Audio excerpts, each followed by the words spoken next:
Hello, everyone. So I have read many books in life, but I have never read a book like this.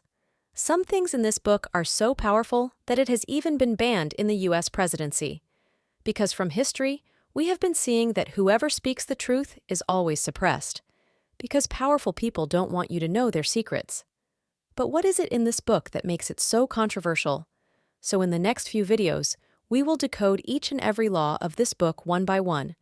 So if you are new to this channel, then subscribe right now and like the video. And let's decode it together. Law number 1, never outshine your master. Before we can understand this law properly, we need to understand one very important thing about human nature, and that is insecurity. This is something that no one has taught you or told you, but it is still present in you since childhood. So you must have noticed this thing at 110, that when our mother used to pick up someone else in her lap, we used to start crying. And since then, this trait has been activated, which is known as insecurity. Now, if you look at insecurity, it is already present in 98% of the people in the world, and only 2% of people know how to deal with it. And there is a very rare chance that you will meet those 2% of people. Most of the time in your life, you will have to deal with these 98% of people. Now let's talk about the first law of power. Never outshine your master. This law means that you should never show your superiors that you are more capable or intelligent than they are. This could make them feel insecure and threatened, and they may take action to punish you. In the book, the story of Nicolas Fouquet is used to illustrate this law. Fouquet was the finance minister to King Louis XIV of France. He was a very intelligent and capable man, and he quickly rose to prominence in the French court.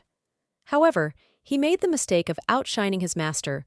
He threw lavish parties, built a magnificent palace, and even had his own personal poet. This made King Louis XIV very insecure, and he eventually had Fouquet arrested and imprisoned. The lesson from this story is that it is important to be aware of the power dynamics at play in any situation. If you are working for a superior, it is important to make them feel good about themselves. Do not show them up or make them feel threatened. If you do, you could end up paying the price. In every aspect, you will find many examples of insecurity in every place. And as I told you earlier, this book is very controversial, and it tells many things that can manipulate a person. So the first law of it takes advantage of that. Make someone else's insecurity your power. Never cross that person's insecurity, because in the end, you would be in trouble. Let me explain with an example. Whenever a teacher makes a mistake while teaching, and a child goes and corrects them in front of everyone in the class, no teacher likes that. And you will notice that the teacher's behavior towards that student will change drastically. And this is also applicable in jobs. Whenever you try to be smarter than your boss, he will put you in your place. And not only in the professional area, but also in the personal area, the same thing happens. Look at your own family. Whenever you try to tell someone older than you something or teach them something, they will only tell you one thing. I have seen more of the world than you. Don't teach me. Even if your point is correct, you will still be made to look down upon. That is why in today's professional working environment and in school, only those people who know how to lick boots are able to move ahead.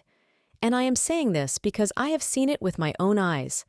I am not saying that you have to go and lick everyone's boots, but you have to consciously use that thing for your own benefit, because if you have to survive in this concrete world, you will have to follow some unspoken rules.